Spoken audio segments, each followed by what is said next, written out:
with President Trump taking direct aim at our economy. His goal is to take every single business out of our country, out of our province, and bring it down to the U.S. But I'll tell you, I will fight like I've never fought before, and we're going to continue fighting against President Trump and his radical views. In a shocking turn of events, Trump finds himself in disbelief as Canada crushes U.S. trade threats and blunts his pressure with bold defiance. Just as tensions between Washington and Ottawa reached a boiling point, President Trump's sudden decision to impose immediate tariffs on Canadian steel and aluminum left political observers stunned. This move, tied closely to Canada's recognition of Palestinian statehood, has sparked an extraordinary wave of retaliation, nationalist rhetoric, and calls for economic self-reliance across Canada.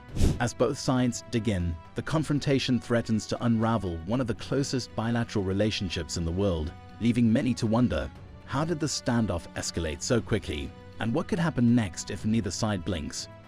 Before diving deeper, don't forget to subscribe to the African Web and hit the bell icon so you never miss updates on major global power shifts impacting Africa and beyond. Trump's abrupt announcement of steel and aluminum tariffs on Canada sent immediate shockwaves through both nations, especially since other U.S. trading partners were granted a grace period until August 7th. His controversial claim that Prime Minister Carney called the White House, despite no such call taking place, added confusion to an already heated situation. By directly linking the tariffs to Canada's recognition of Palestinian statehood, Trump turned what was initially a trade dispute into a full-fledged political showdown. This intersection of foreign policy and trade strategy underscored the volatile nature of his administration's approach, leaving Canada with little room for maneuver without compromising its sovereignty. The sense of urgency was palpable, with markets reacting nervously and Canadian officials signaling they were ready to fight back. This raises a pressing question for all. Can trade policy truly be wielded as a weapon of political punishment without destabilizing long-standing alliances? From Washington's perspective, the response to Canada's defiance has been fierce. U.S. Secretary of Commerce Howard Lutnick lambasted Ottawa for what he called tone-deaf foreign policy decisions, particularly its recognition of Palestinian statehood, which he argued undermines American efforts in Gaza. He warned that Canada's insistence on inserting itself into Middle East diplomacy risked alienating a U.S. administration intent on controlling the narrative in the region. Lutnick's comments about escalating tariffs, potentially reaching as high as 35%, only intensified the sense of impending conflict. Yet, not all American voices are aligned with this aggressive posture. Senator Bernie Sanders strongly condemned Trump's tariff threats, branding them absolutely insane and highlighting the dangers of punishing a close ally for exercising independent foreign policy. Sanders reminded Americans that under the USMCA, most Canadian exports remain tariff-exempt for 2 more years, warning that reckless moves could harm U.S. workers and consumers. These contrasting viewpoints reveal deep divisions within U.S. politics, leaving Canadians uncertain about which faction will ultimately influence Washington's next move. Canada's response has been nothing short of fierce and united. Premier Doug Ford's rallying cry to "Buy Canadian" has transformed into a national movement, urging consumers to support domestic steel, aluminum, and manufacturing industries.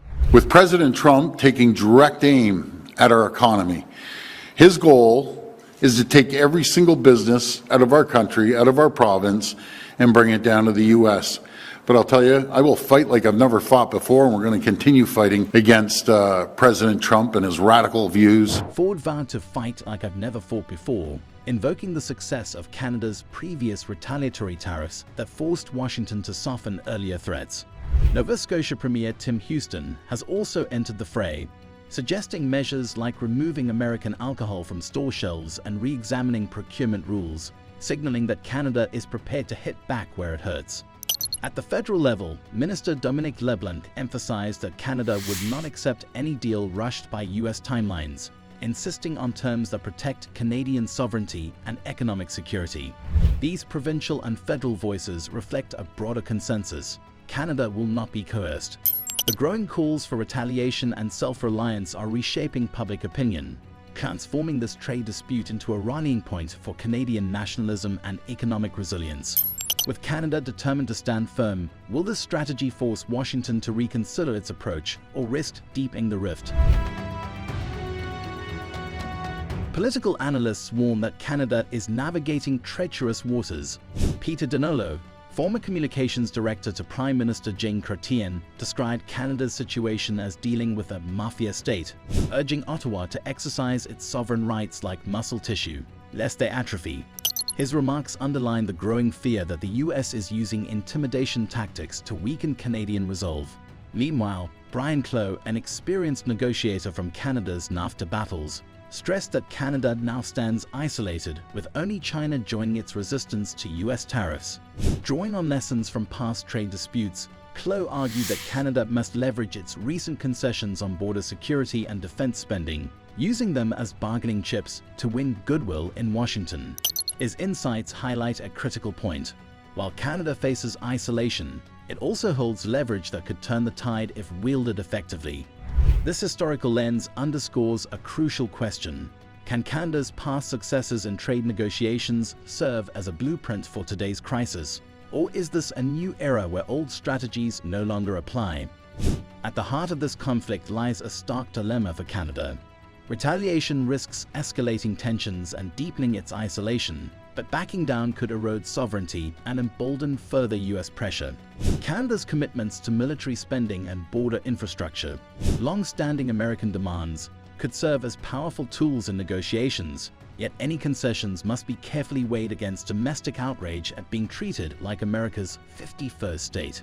Analysts argue that Canada must find a delicate balance, assertive enough to defend its interests, pragmatic enough to avoid economic fallout. The stakes are enormous, not just for Canada's economy, but for the future of its independence in the face of US dominance. With Trump's tariffs already shaking markets and Ottawa's resolve hardening, the next steps will define Canada's path for years to come. Should Canada double down on retaliation or seek a calculated compromise to protect its long-term interests?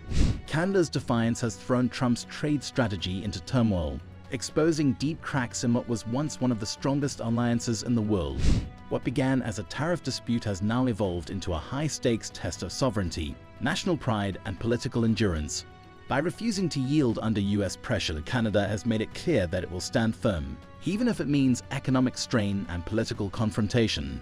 This bold move, however, raises serious questions about what comes next. Will Canada's unwavering stance push Washington toward compromise, or would it trigger harsher retaliation designed to break Ottawa's resistance?